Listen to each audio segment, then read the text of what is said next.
Greetings, dear ones. I'm Kryon of Magnetic Service. And greetings to those who sit here for the first time. For you have a puzzle before you. The man in the chair has been talking to you for over an hour. He sits in the chair and it's his voice yet again. And all that you have learned through your entire life about the reality of what is what and how it works say that the same guy sat in the chair and is talking again. And as many times as we have talked about it, it is the same for all.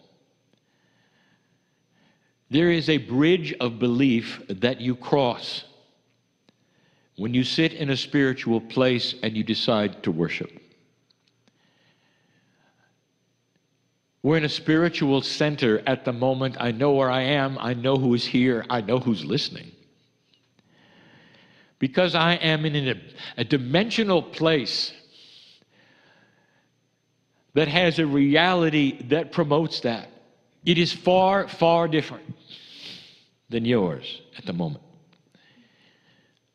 And so what we have done in the past is ask you to get out of this box, a box that you say you're in because you need to be there. You need to be there because of mental survival. You cannot let yourself go into the la-la land of belief. And some of you say that's because there's just too many things there. But let me ask you, does this stop you? Does this stop you from meditating or for speaking to God in any way?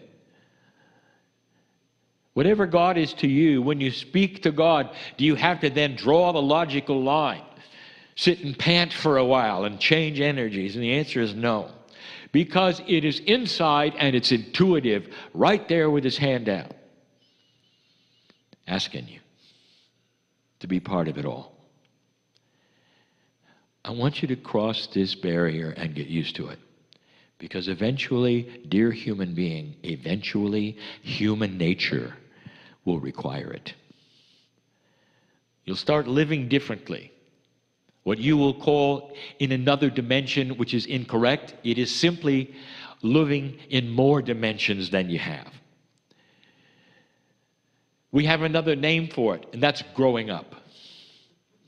Human consciousness is exactly correlated with dimensional perception. As a child, you were only aware of the survival of you as a child. And when you met other children, whether it was on the playground or in school or on the street, you acted like a child and you protected yourself and you were self-centered. And you knew about the bullies, and you knew of all of these things. This was survival at the most basic level. And as you grew up, you grew out of it. And the other children did too. As young adults, and we've said it so many times before, you acted differently, even toward the same individuals. You're grown up now, you might say. Even as a young teenager, and you were starting to figure out that throwing rocks and calling names, it doesn't get you what it gets you in order to listen. Peer pressure, all of these things, you grow through it and out of it until you're a young adult. Now you look at each other completely different. You enjoy each other's company. You solicit each other's company. You go places together. You enjoy things together. There's a camaraderie. This is another dimension. A belief as a child to an adult. This is what's going on with humanity. It's too simple, I know. How many times do we have to tell you that what you are seeing on the news and what is going on this planet, I gave you in 2011. I reminded you in 2012. And in 2013, I said, here it comes. And what you have is there are some that are still on the playground, and they're never going to mature. And they're always going to call names and throw rocks because that got them what they wanted all of existence of history before 2012. And that's changing. It'll change slowly as civilization grows up, just like it did when you were a child. And you know what I'm saying? Every year you came back to school wondering if the bully was going to change. And pretty soon you realized, no. And you went your way and the bully went his. 25 years later, you find out what they're doing, he's still a bully. His choice to go a direction that got him what he needed, and he's still doing it. If you catch the metaphor, there's nothing wrong with what's going on this planet at the moment, because light is starting to bring out the darkness, if you understand what I mean. And all through this, the invitation for humanity is to grow up. Now, the ones to grow up first are old souls, because you have had the most experience on the planet. I ask you yet again, what are you doing here? It's a beautiful Sunday, an afternoon in a place where the weather is good. You could be doing so many other things. And instead, you've decided to sit in a dark room and listen to a talking head in a chair. What are you doing? And I'll tell you what you're doing. There is something inside you that is knocking at the door and is saying, this is why you're alive. The timing of your life, dear one, is not an accident, old soul. The gender that you are is not an accident. The changes that are happening in your life, even as I'm in this chair, are not an accident. All of history resounded with your lives. And here you are today. In a world that is calm enough that you're out of survival and can start making the differences, you have the tools, and that is the experience. You can generate compassion easily because you know what it is. You can look at those who don't understand and just have compassion, and they will see in you a maturity that is attractive. They're going to want to be with you because you have answers to life. God inside, benevolence and beauty. This planet is not an accident. Tonight, I want to give you some things to think about regarding the planet Earth. I'm going to call it the benevolence of the universe on you. I also may name it, because of where I am, the big gamble.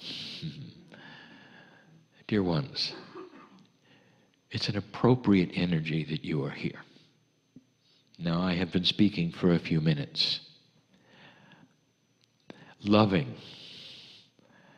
the fact that I can be with you.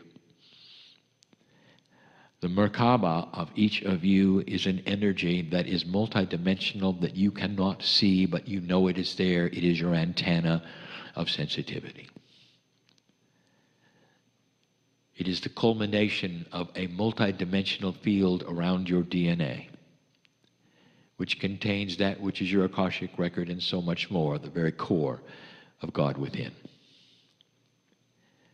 I sense it and I feel it, and I see the love and the compassion, the dedication. I see the frustration. I see who you are. Listen, dear one, you want the healing you came for. It's why you're sitting in the chair. I know who you are. Do you think maybe if you came and sat here, you would have a better chance of being healed? Is that what you thought because you came in the door? Well, let me tell you something. You were right. You got it right.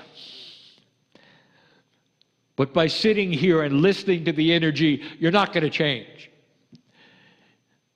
You're going to have to go through this door of belief and know that all that you want is already there inside, waiting to be done. If you will affirm it and know it's you, you deserve it. But I know you. You keep waiting for it to happen from the outside in. It's not going to work that way. It's the inside out. How much light do you carry? And you will say to me, not much. And I'll say, that is the problem. You don't know what I see. Take off the restrictors. Get out of the box and shine and walk out of this place healed, dear one. What'd you come for?